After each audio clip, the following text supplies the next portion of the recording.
하나님 말씀 로마서 11장 10절에서 16절까지 오늘 이 말씀을 가지고 이스라엘의 구원이라는 제목으로 주님의 음성을 듣습니다. 여러분, 이 이스라엘이라고 하는 나라는 아마 세계 속에서 가장 작은 나라 중에 하나일 수 있습니다. 이스라엘 땅은 강원도만 하고 인구는 한 번도 1000만이 넘어간 적이 없는 것 같아요. 그런데 이 이스라엘 나라가 역사의 중심지입니다. 하나님의 관심사고, 그래서 이 땅에서 복을 받는 비결은 이스라엘을 축복하는 거예요. 이스라엘 나라를 축복하고 이스라엘 나라를 도와준 자마다, 나라마다 복을 받았어요. 왜냐하면 그게 성경의 약속이니까. 성경에 하나님께서 아브라함 자손을 축복하는, 아브라함을 축복하는 자는 아브라함을 복을 받고 저주하는 자는 저주를 받는다고 그랬죠. 그 말씀이 그대로 이루어지는 거예요. 그런데 여러분과 제가 이스라엘 민족이 역사의 시계고 종말의 시계다. 그래서 이제 예수님께서 뭐라고 말씀하셨냐면, 예수님이 다시 오실 때 땅끝까지 복음이 증거돼야 그때 예수님이 오신다 그랬는데, 땅끝이 어디죠? 이스라엘이에요. 이스라엘에서 출발한 복음이 다시 이스라엘로 돌아가면 그게 땅끝이요. 모든 민족에게 복음이 전파되면 그제야 주님이 오신다고 그랬는데, 모든 민족 중에서 맨 마지막에 예수를 믿는 민족이 누구죠? 그게 이스라엘이에요.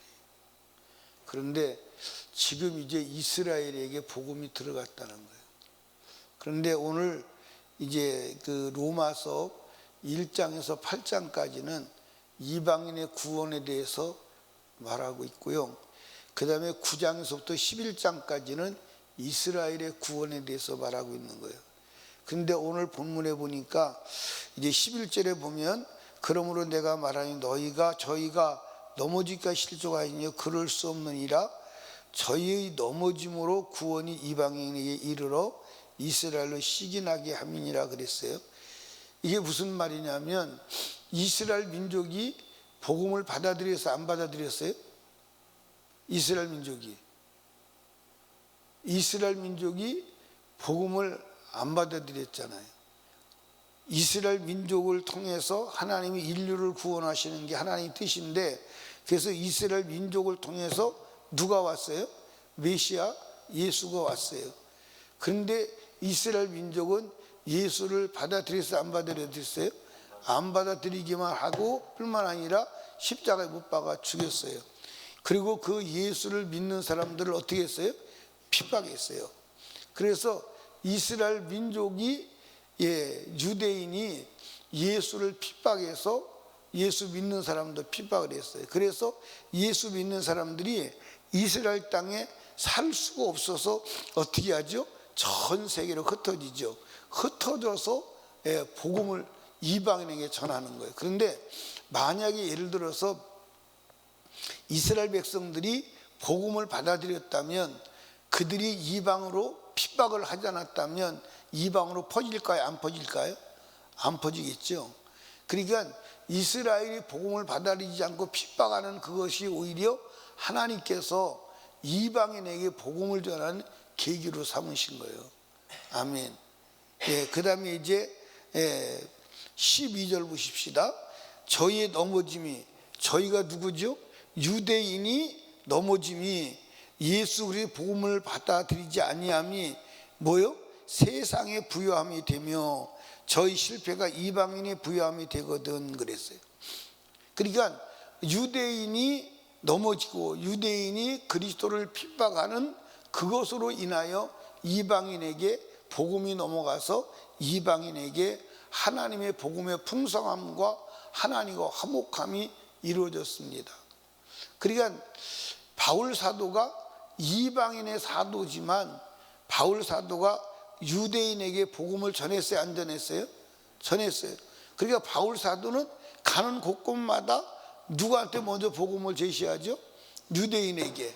그런데 유대인들이 받아들여 안 받아들여요? 안 받아들이고 핍박하고 때리고 돌로 치고 그랬어요. 그때 이제 바울 사도가 누구한테 복음을 전하죠? 이방인에게 복음을 전하는 거예요. 이방인에게. 그러니까 이 이스라엘이 넘어짐이, 이스라엘이 복음을 거부함이 이방인에게 복음을 전하는 계기가 되었다. 그리고 이방인에게 복음을 더 확산시키는 계기가 된 것입니다. 자, 13절 다시 보시죠. 내가 이방인인 너에게 말하니 내가 이방인 사도가 내 직분을 영광스럽게 여기노니 이는 내 곤욕을 아무쪼록 시기케 하여 저희 중에서 얼마를 구원하려 함이라. 그러니까 이제 이게 무슨 말이냐면, 자, 유대인들은 복음을 받아들여 안 받아들여요? 안 받아들이는데 이방인은 복음을 받아들이고 왕성하게 하나님을 믿어야 안 믿어요? 그걸 보면 유대인들이 무슨 생각이 들까요? 시기하게 된다 이 말이지. 아, 우리는 하나님을 안 믿는데, 예수를 안 믿는데 저들은 믿는구나. 그래서 시기하여서 이제 시기심으로 몇몇이 예수를 믿을 수도 있다, 믿는다. 그래서 이제 이방인이 예수 믿는 것을 인하여 시기하게 함으로 유대인에게 예수를 믿는, 그래서 어떻게 하든지 유대인에게도 복음을 전하려 하고 몸부림을 치는 겁니다. 자, 그 다음에 이제 15절을 보시죠. 저희를 버리는 것이 세상의 화목이 되거든. 그래서 예수 그리스도를 누가, 유대인들이 버림으로 그 복음을 누가, 이방인이 받아서 하나님과 어떻게 되죠? 화목하게 되는 거예요. 그러니까 하나님은 때로는 인간의 거역과 실패를 통해서도 더 큰 역사를 이루시는 줄로 아시기 바래요. 아멘. 그런데 이 유대인이 끝까지 예수를 거부하느냐? 그렇지 않다는 거죠. 때가 되면 유대인이 돌아온다는 거죠. 근데 유대인이 돌아올 그때가 언제냐면 인류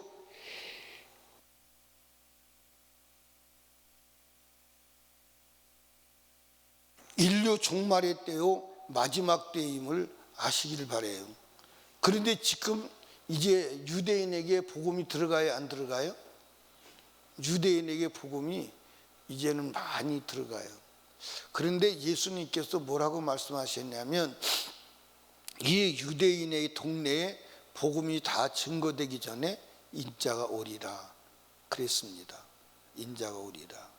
이제 오늘 저녁에 여러분과 제가 이제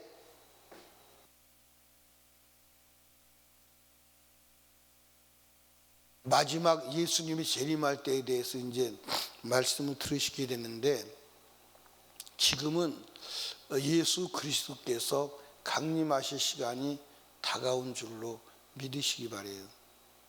예수님이 오실 때가 되면 세상에 여러 가지 증상들이 일어나는데, 그 증상 중에 가장 확실한 증상이 유대인들이 복음을 받아들인다는 거예요. 유대인들이 복음을 받아들이고 그 복음을 받아들여서 자기 나라, 자기 민족에게 다 증거되기 전에 예수가 재림한다는 거예요.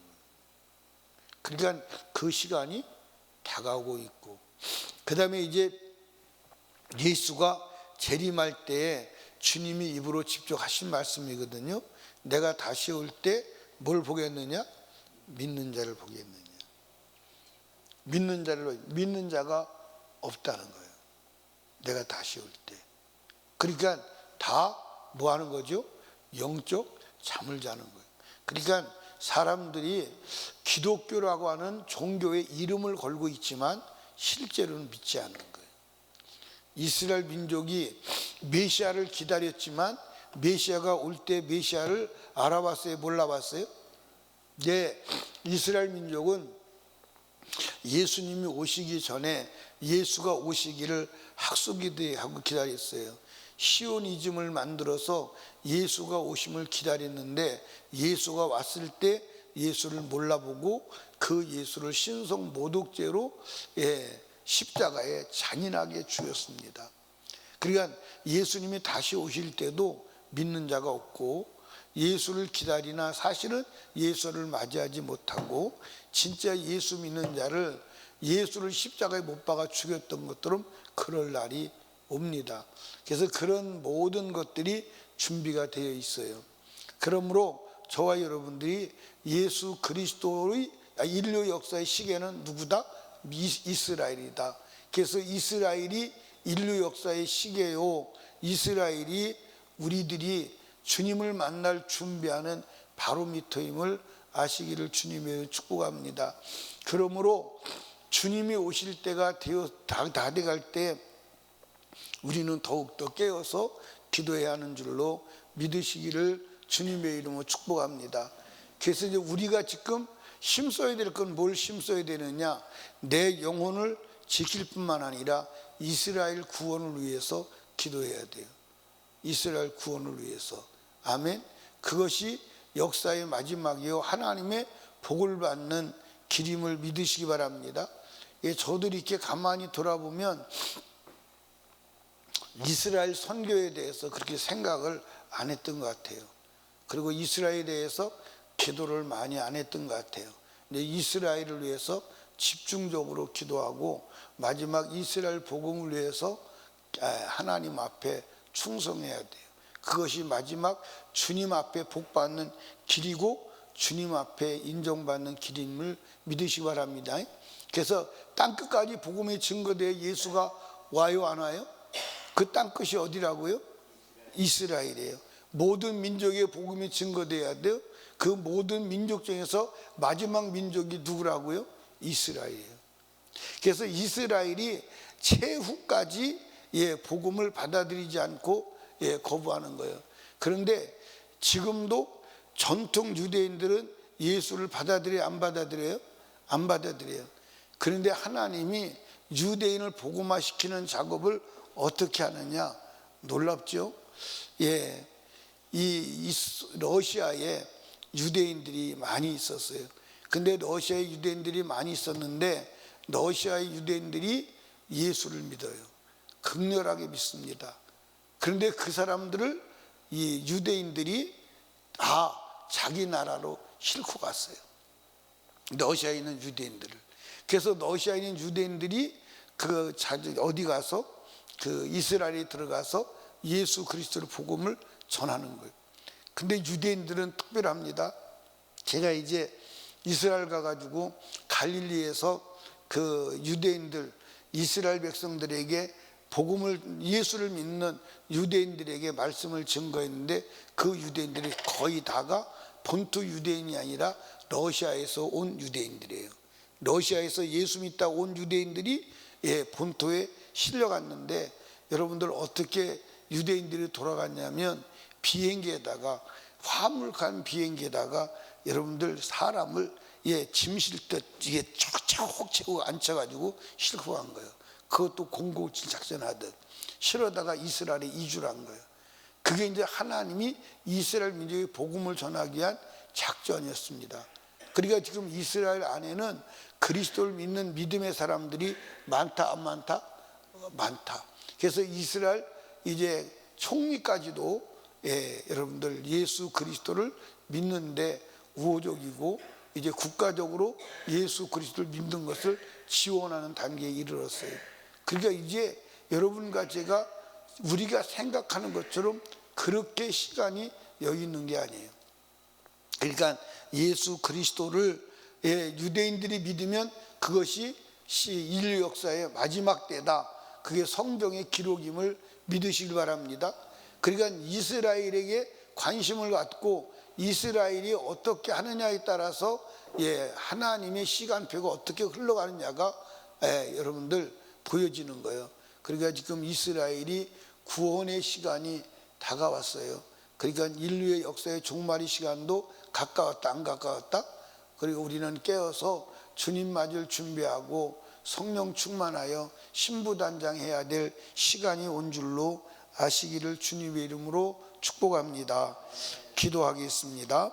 우리 주여 세 번 부르짖고 기도할 때에 말씀을 생각하며 기도합니다. 하나님 앞에 오늘도 하나님 믿음으로 주님 만날 준비하게 하시고, 이스라엘이 넘어짐으로 복음이 우리에게 와서 우리가 복음을 듣고 영생을 얻었사오니 이제 다시 하나님의 나라 아버지 선민 이스라엘 민족을 축복하며 이스라엘 민족의 복음화를 위해서 기도하고 충성하게 하여 주시옵소서. 기도하시고, 그리고 담임 목사와 사역을 위해서, 그리고 부흥성회를 위해서 특별히 기도할 것은 VIP를 위해서, 불신가족 불신영혼 구원을 위해서, 나라와 민족을 위하여, 성령 충만을 위하여 우리 하나님께 간절히 기도합니다.